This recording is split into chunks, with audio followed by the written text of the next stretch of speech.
สาวลาวถูกจับกลุ่มตัวแล้วสบายดีและสวัสดีเด้อพ่อแม่พี่น้องมื้อนี้น้องโตเกียวกาบ่ฮู้ว่าสิกินหยังแต่ละมื้อนะพี่น้องผู้ใดเป็นคือกันแน่เนาะก็เลยว่ามีเป็ดที่ว่าเมื่อวานนี้คั่วเป็ดตัวหนึ่งก็เลยแบ่งไว้เป็น3 ส่วนเนาะพี่น้องเป็ด1 ตัวกินได้3 มื้อพี่น้อง3 มื้ออาหารก็คือกินได้3 คาบเนาะเป็นภาษาบ้านเฮานะพี่น้องนี่น้องโตเกียวก็เลยว่าสิเอามาเฮ็ดเมนูอบเป็ด ก่อนอื่นสิมาตำเครื่องอบก่อนเลยพี่น้องนี่มีพริกแห้งแล้วก็ตะไคร้นี่ว่าสิใส่หอมหัวใหญ่นำแต่ว่าหอมหัวใหญ่เฮาเบิดพี่น้องเลยมันหมดก็เลยสิใส่หัวข่าเนาะใส่อบ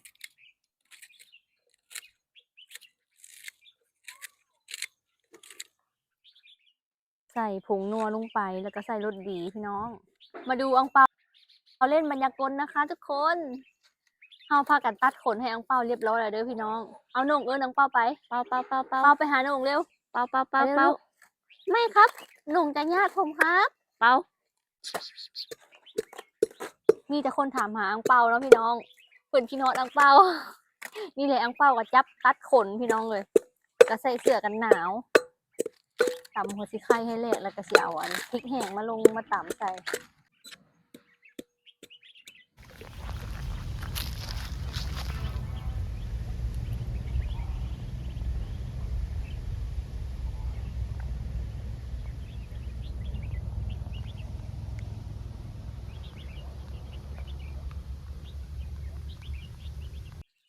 ใส่พริกแห้งลงไปตำ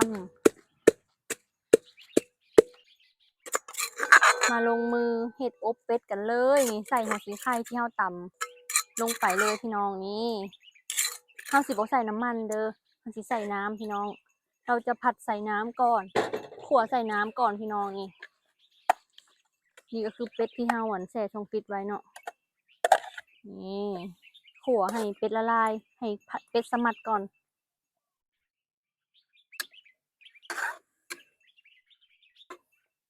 ต่อมาอย่าลืมเด้อพี่น้องใส่หน่อไม้ส้มลงไปเพื่อแก้คาวดับคาวเนาะใส่ปลาร้าลงไปนิดนึงใส่ปลาแดกบ้านเฮานี่แหละพี่น้องนี่ลงไปปลาแดกครัวคุณหมีคือเก้าต้มพัดแกงทอด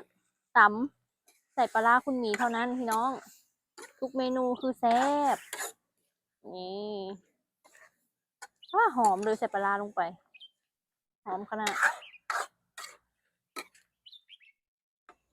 ใส่ข่าลงไปพี่น้องนี่ข่านี่ก็คือข่าอ่อนเวลาพัดมันก็ให้สิหอมแล้วก็เฮาอบเป็ดให้พี่น้องเวลาอบแล้วกินเลยตอนหัวข่าอ่อนเนาะใส่ให้หลงว่าตอนเป็ด กินเลยเป่ามาเฮือนมาซ่านแล้วเป่าพี่น้องเอ้ยเป่ากันโดนๆมาเฮือนเทื่อนึงมาวันนี้เอาน้ำใส่ได้บัดนี้หลังจากเป็ดสมัดแล้วใส่น้ำลงไปเพื่ออบเป็ดให้เป็ดเปื่อยเนาะพี่น้องใส่ท่วมๆเลยนี่ป๊าอบเป็ดของเฮาพดถ่วนๆเลยพี่น้องเฮาก็สิอบไปเรื่อยๆเนาะจนกว่าน้ำจะแห้งนี่เพราะว่าเป็ดกะมันมีหัวมันนำแล้วก็ซุปเปอร์นำเนาะพี่น้องอบไปเรื่อยๆเพราะว่าคันเป็นเมนูอบนี่เปื่อยมันจังแซ่บได้พี่น้องถ้าบ่เปื่อยมันสิบ่แซ่บเนาะเพราะว่าอบจนกว่าแบบน้ำคลุกคลิกหั้นนะเนาะเอาบัดนี้มาเข้าเรื่องของเฮาเลยพี่น้องก็คือเป็นข่าวดังอยู่ในตอนนี้เนาะสาวลาวถูกจับกุมตัวย้อนสาเหตุนี้พี่น้องก็คือผู้ใดเบิ่งคลิปเนี่ยที่น้องโตเกียวถ่ายคลิปแล้วก็ร่วมบริจาคเงินมีสาวลาวคนหนึ่งเนาะเพิ่นรับบริจาคเพื่อเอาเงินไปช่วยน้ำท่วมอยู่ที่หาดใหญ่ในช่วงที่ผ่านมานี่พี่น้องตอนที่เฮาเฮ็ดคลิปหั้นเนาะน้องโตเกียวก็ปรับปลื้มใจที่ว่าโอ้ว่าเพิ่นสิไปช่วยไทยไปช่วยน้ำท่วมอยู่ไทยนะพี่น้องน้องโตเกียวก็ดีใจคนอยู่ลาวก็พากันร่วมทำบุญร่วมบริจาคหลายๆพี่น้องได้200 300ล้านบัดนี้พี่น้องคดีพลิก น้องตะกี้ก็ตกใจแฮงเลยพี่น้องเอ้ยเพราะว่าหลังจากที่เพิ่นก็รวมยอดเนาะ200 300บัดนี้แหละเฮาก็ติดตามไปเรื่อยๆบ่คิดว่ามันสิเป็นแบบนี้อะนะพี่น้องคนที่เพิ่นบริจาคหลายเพิ่นก็คือแบบสิเจ็บใจแฮงหั้นน่ะเพราะว่านักบุญทุนชาวบ้านเอาเงินเข้ากระเป๋าตัวเองพี่น้องเพราะว่าหยัง น้องโตเกียวก็ติดตาม แล้วเพิ่นน่ะอันเอาลงแอปฟ้าของเพิ่นเนาะว่าเพิ่นนะบ่สามารถไปบริจาคอยู่หาดใหญ่ด้วยตนเองได้ว่าซั่นพี่น้อง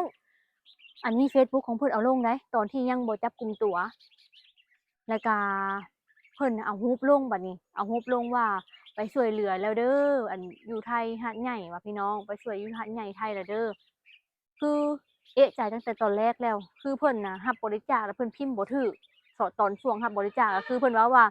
จังหวัดหาดใหญ่ว่าซั่น นนทเกียวล่ะเพิ่นคือเว้าบ่ถูกเนาะจังหวัดหาดใหญ่ที่จริงแล้วมันบ่แม่นจังหวัดหาดใหญ่เนาะก็คือจังหวัดสงขลาอำเ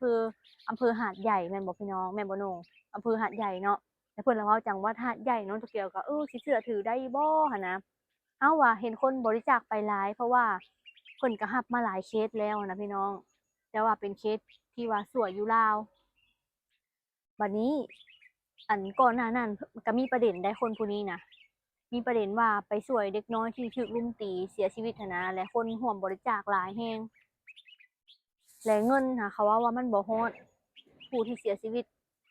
มันบ่ฮอดแบบคนบริจาคมาได้หลายแฮงบ่แม่นเกือบ100ล้านพู้นบ่พี่น้องแต่ว่าไปช่วยจริงๆแล้วไปช่วยอันน้องที่เพิ่นถูกรุมตีหั้นนะมีแต่30ล้าน33ล้านนี่แหละประมาณนั้นเนาะก็เอะใจเขาก็ติดตามตั้งแต่ตอนนั้นมาแล้วก็มาร่วมมาบริจาคอีกไปช่วยไทยบัดนี้เฮาก็ซ่อมเบิ่งก็บ่คิดว่าสิเป็นแบบนี้บัดนี้ตอนที่เพิ่นไปบริจาคพี่น้องไปบริจาคพันว่าถ่ายลงอะนะ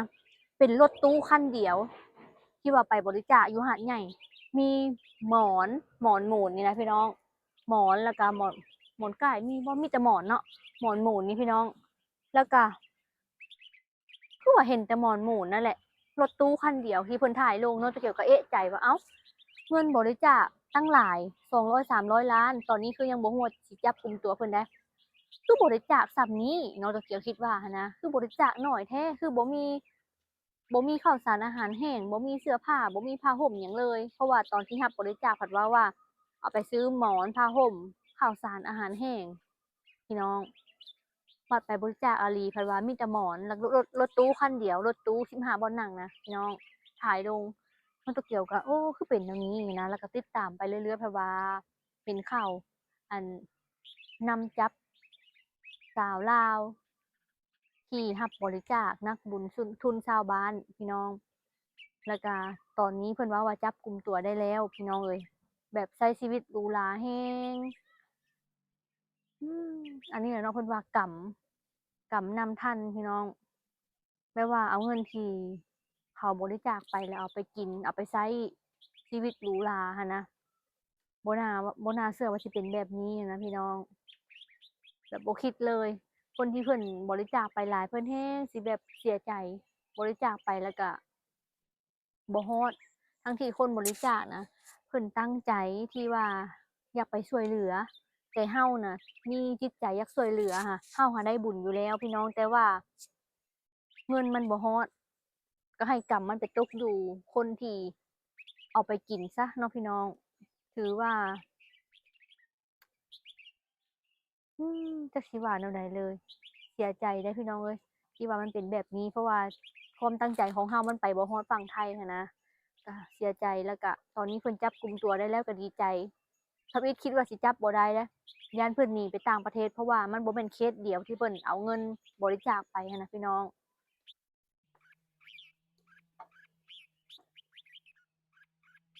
เบิ่งอบเป็ดเฮาบัดนี้โอ้ยโพดคักขนาดพี่น้อง คันใส่น้ำบ่หลายมันก็สิบ่เปื่อยเด้อพี่น้องเอ้ยอบมันต้องแบบนี้แหละมันต้องน้ำท่วมเป็ดเพิ่นสิว่าหาตอนเป็ดบ่เห็นเนาะพี่น้องเดี๋ยวน้ำแห้งก็เห็นเองพี่น้องเอ้ย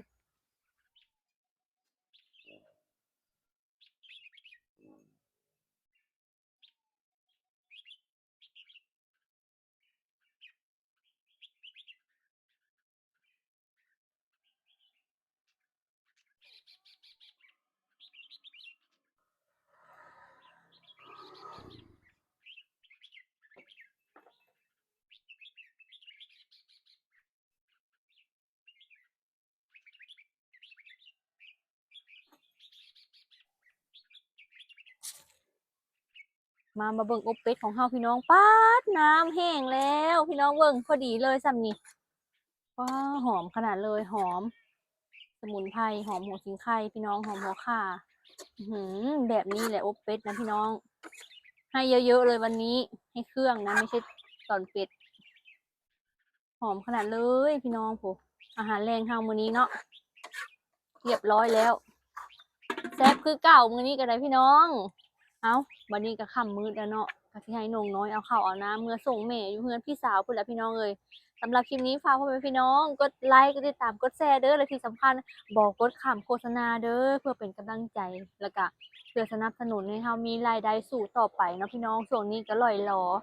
พี่น้องเอ้ยพอได้อันเงินเติมบัตรเติมเบอร์ค่าน้ำค่าไฟเนาะเน็ตกับแห้งเปลืองคู่มื้อนี้นะพี่น้องรายเดือนก็เบิดไวเนาะจังได๋ก็ฝากเป็นกำลังใจให้ครอบครัวสาวลาวเซโนเด้อพ่อแม่พี่น้องสบายดีบ๊ายบายบ๊ายบายค่ะบายครับบายจุบกล้องอีก ถามจะคำได้บ่ลูก ขึ้นไปหาไผนะ ขึ้นไปหาพ่อบ่ลูก ตกขันแล้วแม่นตุยแล้วแหละโห โซน